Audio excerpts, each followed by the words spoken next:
নমস্কাৰ আপোনালোকে প্ৰত্যক্ষ কৰি আছে PI নিউজ ৰাজ্যৰ মুখ্যমন্ত্ৰী আৰু গড়কাপ্তানী মন্ত্ৰীক বুঢ়া আঙুলি দেখুৱাইছে ৰাজ্যৰ একাংশ ঠিকাদাৰে তেনেকাণ্ড সংঘটিত হৈছে বটদ্ৰৱাত গুৰুজনাৰ জন্মস্থান বটদ্ৰৱা থানৰ মূল প্ৰৱেশ পথ নিৰ্মাণত চূড়ান্ত অনিয়ম সংঘটিত কৰিছে বিতৰ্কিত ঠিকাদাৰ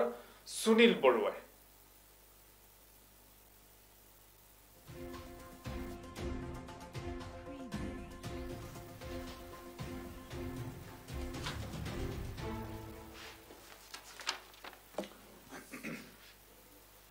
পুনৰবাৰ জনাইছো ৰাজ্যৰ মুখ্যমন্ত্ৰী আৰু গড়কাপ্তানী মন্ত্ৰীক কেৰেপ নকৰে ৰাজ্যৰ একাংশ ঠিকাদাৰে তেনেকাণ্ড সংঘটিত হৈছে বটদ্ৰৱাত গুৰুজনাৰ জন্মস্থান বটদ্ৰৱা থানৰ মূল প্ৰৱেশ পথ নিৰ্মাণত চূড়ান্ত অনিয়ম সংঘটিত কৰিছে বিতৰ্কিত ঠিকাদাৰ সুনীল বৰুৱাই গড়কাপ্তানী বিভাগৰ দৰ্শন আঁচনিৰ অধীনত নিৰ্মাণ হোৱা পথটো 95,65,200 টকা ব্যয় সাপেক্ষে নিৰ্মাণ হৈছে 1.63 কিলোমিটাৰ দৈৰ্ঘ্য পথটো নিম্নমানৰ কামেৰে ব্যাপক অনিয়ম আৰু দুৰ্নীতি সংঘটিত কৰিছে দুৰ্নীতিগ্ৰস্ত ঠিকাদাৰ সুনীল বৰুৱাই এই অভিযোগ উত্থাপন কৰিছে অঞ্চলটোৰ ৰাইজে ঠিকাদাৰ বৰুৱাৰ বিৰুদ্ধে নগাঁৱৰ উপায়ুক্ত অভিযোগ দাখিল কৰিছে স্থানীয় ৰাইজে এই ক্ষেত্ৰত বিভাগীয় কৰ্তৃপক্ষই কেনে ধৰণৰ ব্যৱস্থা গ্ৰহণ কৰে সেয়া পৰৱৰ্তী সময়ত লক্ষণীয় হ'ব গুৰুজনাৰ পবিত্ৰ জন্মস্থানলৈ অহা ভকত বৈষ্ণৱ আৰু দৰ্শনাৰ্থীৰ সুবিধাৰ প্ৰতি লক্ষ্য ৰাখি ৰাজ্য চৰকাৰে প্ৰৱেশ পথটো আটকধুনীয়াকৈ নিৰ্মাণ কৰিবলৈ আমন্ত্ৰণ দিছিল কিন্তু এই প্ৰৱেশ পথটো নিৰ্মাণত ব্যাপক অনিয়ম আৰু অৰ্থাৎ নিম্নমানৰ কামেৰে পথ নিৰ্মাণ কৰা অভিযোগ উত্থাপন কৰিছে অঞ্চলটোৰ ৰাইজে তাৎপৰ্যপূৰ্ণ বিষয়টো হৈছে চলিত মাহতে বটদ্ৰৱা প্ৰকল্প আধাৰশিলা স্থাপন কৰিব মুখ্যমন্ত্ৰী সৰ্বানন্দ সোণোৱালে য'ত উপস্থিত থাকিব স্বাস্থ্যমন্ত্ৰী হিমন্ত বিশ্ব শৰ্মাও তাৰ প্ৰাক মুহূৰ্তত এই পথ নিৰ্মাণৰ বাবে চৰকাৰে আবণ্টন দিছিল 95,65,200 টকা কিন্তু এই পথ নিৰ্মাণৰ ব্যাপক অনিয়ম সংঘটিত কৰিছে ঠিকাদাৰে এই অভিযোগ উত্থাপন কৰিছে অঞ্চলটোৰ স্থানীয় ৰাইজে 155 কোটি টকা ব্যয় সাপেক্ষে বটদ্ৰৱা প্ৰকল্প স্থাপন হ'ব আৰু এই প্ৰকল্প আধাৰশিলা কামত উপস্থিত থাকিব ৰাজ্যৰ মুখ্যমন্ত্ৰী সৰ্বানন্দ সোণোৱাল স্বাস্থ্যমন্ত্ৰী হিমন্ত বিশ্ব শৰ্মা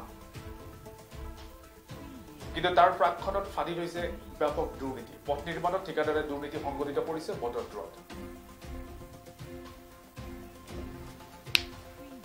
6,28,000 টকাৰ সাপেক্ষে এটা ৰাস্তাৰ নিৰ্মাণৰ বাবে আহিছিল যিটো ৰাস্তাৰ বটদ্ৰৱা থানৰ লগতে 155 কোটি টকা প্ৰজেক্টৰলৈকে এই ৰাস্তাটো আহিছিল এই ৰাস্তাটো দেখিবলৈ গৈছে বহুত বিভিন্ন সময়ত দেখা আছে যি দুৰ্নীতি কৰা এজন ঠিকাদাৰে কামটো পাইছে তেওঁৰ বিভাগীয় ইঞ্জিনিয়াৰ হওক বা SDO হওক তেওঁলোকৰ লগত মিলিত হৈ পেলাই ৰাস্তাটো যিদৰে নিৰ্মাণ কৰিব লাগিছে তেনেকৈ নিৰ্মাণ কৰা নহ'ল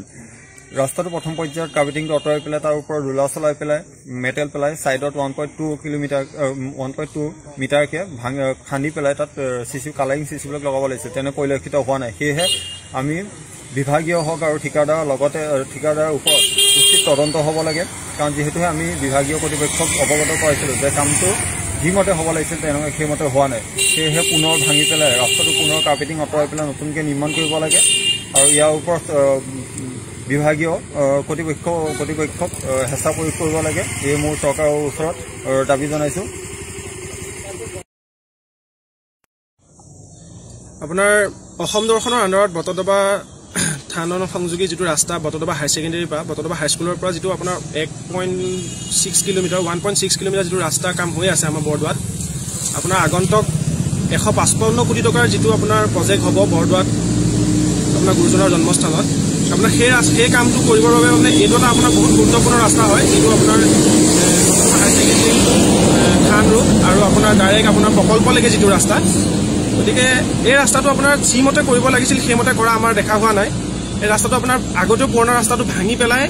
আপোনাৰ পুৰণা ৰাস্তাৰ মেটেৰিয়েলছটো উঠাই নতুনকৈ আপোনাৰ চেনগেভেল বা ষ্টনডাছ এইবিলাক পেলাই আপোনাৰ ৰুলাৰ কৰি তাৰ ওপৰত আপোনাৰ নতুনকৈ ৰাস্তাটো কৰিব লাগিছিল সেইটো আমাৰ এতিয়ালৈকে পৰিলক্ষিত হোৱা নাই তাৰপিছত আপোনাৰ ৰাস্তাটো কিনাৰত আপোনাৰ 1.5K আপোনাৰ CC ব্লক হ'ব লাগিছিল কালাৰিং CC ব্লক এষ্টিমেট মতে আপোনাৰ সেইটো আমাৰ দেখা নাপালো দুইফালে হ'ব লাগিছিল সেইটোও নহল আৰু চিচি ব্লক বাদ দিও আপোনাৰ অকমান জায়গা চিচি ব্লকৰ কাষত ঢালাই দিবৰ কাৰণে হেৰি কাৰণে সেইবিলাকৰ জায়গা বহুত কম হৈ গৈছে আৰু সেইটো হ'ব লাগিছিল সেইটো আমি দেখা নাই আৰু ৰাস্তাটো মানে আপোনাৰ যিটো মতে আপোনাৰ নতুনকে আপোনাৰ আলকটৰা বা শিলগুটি দি যিটো বনাব লাগিছিল বহুত কম হৈছে আপোনাৰ সেইটো নতুনকে হওক আৰু ভালকে হওক কথা হল হেতুৱে আমি সেইকাৰণে আপোনালোকৰ থৰদি এই কথাটো তেওঁলোককো জনাইছো চৰকাৰকো আমি এইটো আবেদন জনাইছো বা ঠিকাদাৰ বা ইঞ্জিনিয়াৰ বা PWD ডিপাৰ্টমেণ্ট আমি সকলোকে কৈছো যাতে যিহেতু এটা গুৰুত্বপূৰ্ণ ৰাস্তা যিহেতু বৰদোৱাৰ মহাপুৰুষ শ্ৰীমন্ত শংকৰদেৱৰ জন্মস্থান ইয়াতে যদি তেনেকুৱা এটা ঘটনা ঘটে গতিকে ভৱিষ্যতলৈ আৰু কি হ'ব আমি কেনেকুৱা পাম গতিকে সেইটোৰ প্ৰতি আমাৰ মানে সন্দেহ আহি গৈছে আৰু সেইকাৰণে মানে আমি এটা কথাই কৈছো যাতে আপোনাৰ যিটো ৰাস্তা কমপ্লিট হৈ আছে এই ৰাস্তাটো নতুনকে ভালকে কৰক ঠিক আছে আৰু আপোনাৰ যিজনে কৰিছে তেখেত ঠিকাদাৰৰ নাম হ'ল আপোনাৰ আমাৰ গাঁৱৰে হয় বৰদোৱা বৰভেটিৰ তেখেত সুনীল বৰুৱা গতিকে তেওঁকো আমি কৈছো যে তেওঁ ৰাস্তাটো পুনৰ ভালকে এই ৰাস্তাটো কৰক আপোনালোকে অভিযোগ কাৰোবাক দাখিল কৰিছে আমি বৰ্তমান আপোনাৰ পত্ৰ আহিছিল আপোনাৰ 95 লাখ টকাত ঠিকাদাৰে আবণ্টন লাভ কৰিছিল তাৰপিছত আমি দেখা পালো যে এই ৰাস্তাটো যিটো বনাইছে একেবাৰে নিম্ন খামৰ ৰাস্তা বনাইছে আমি এই ক্ষেত্ৰত আমি বটদ্ৰৱা আঞ্চলিক ছাত্ৰ সন্থাই প্ৰথমতে আমি গড়কাপ্তানি বিভাগক ইয়াৰ বিৰুদ্ধে আমি তদন্ত বিচাৰিছিল তাৰপিছত গড়কাপ্তানি বিভাগে একো নকৰা দেখি আমি নিজে এষ্টিমেট উলিয়ালো এষ্টিমেটৰ মতে আমি চালো যে ৰাস্তাটো প্ৰথমতে ওপৰৰ ৰাস্তাটো খানিব লাগিছিল খানি তাৰ ওপৰত WBM পেলাব লাগিছিল GSB পেলাব লাগিছিল সেইখিনি নকৰাকৈ তেওঁলোকে ৰুলাৰ চলাই দিলে ৰুলাৰ চলাই অলপমান প্ৰায় আধা ইঞ্চি মান য'ত এষ্টিমেটৰ মতে 1 ইঞ্চি আছিলে তাৰ সলনি তেওঁলোকে আধা ইঞ্চি মানৰ কাম কৰিছে আলকটৰা দি পেলাই ৰাস্তাটো বনাইছে তাৰ উপৰিও ৰাস্তাৰ যি দুই কাষে আছিল চিচি ব্লকটো আছিল কালাৰিং চিচি ব্লক সেইবিলাক লগোৱা দেখা পোৱা নাই আৰু এই কামটো কৰিছে বিতৰ্কিত ঠিকাদাৰ আমাৰ গাঁৱৰে আমাৰ স্থানীয় ঠিকাদাৰে হয় তেওঁৱে কৰিছে বিতৰ্কিত কামটো আৰু এই ক্ষেত্ৰত হাত উজান দিছে এই ক্ষেত্ৰত এই কামটোত হাত উজান দিছে বিভাগীয় কৰ্তৃপক্ষ আৰু বিধায়িকা মহোদয় আহি আছে সঘনাই আহি থকাৰ পিছতো এই ক্ষেত্ৰত এই যি দুৰ্নীতিৰ কাম হৈছে এই কামটোৰ ওপৰত তেওঁ চকু দিয়া নাইকিয়া এই ক্ষেত্ৰত আমি বটদ্ৰৱা আঞ্চলিক ছাত্ৰ সন্থাই উচিত তদন্ত বিচাৰিছো আৰু উচিত তদন্ত আমি বিভাগীয় কৰ্তৃপক্ষক জনোৱাৰ পৰা আমি গড়কাপ্তানি মন্ত্ৰীকো আমি এই ক্ষেত্ৰত উচিত তদন্তৰ কাৰণে আমি বটদ্ৰৱা আঞ্চলিক ছাত্ৰ সন্থাই দাবী জনাইছো আৰু ঠিকাদাৰজন হ'ল আমাৰ স্থানীয় ঠিকাদাৰ সুনীল বৰুৱা তেওঁ বটদ্ৰৱাৰ বৰভেটিৰ ঘৰ তেওঁ প্ৰায় সঘনাই যিমানবিলাক কাম কৰে সকলোবোৰ কামত তেওঁ দুৰ্নীতি কৰাই দেখা যায় তথাপিও তেওঁ বিতৰ্কিত সেই ঠিকাদাৰজনে কেনেকে এই ঠিকা লাভ কৰে এইটো এটা আমাৰ সন্দেহৰ দৃষ্টিত আহি পৰিছে তেওঁ কাৰ সান্নিধ্যত তেওঁ এই ঠিকা লাভ কৰে এইটো এটা আমাৰ উচিত ব্যৱস্থা হ'ব লাগে কাৰণ তেওঁ বাৰে প্ৰতি বিতৰ্কিত হৈ আছে পত্ৰ আহিছিল আপোনাৰ 95 লাখ টকা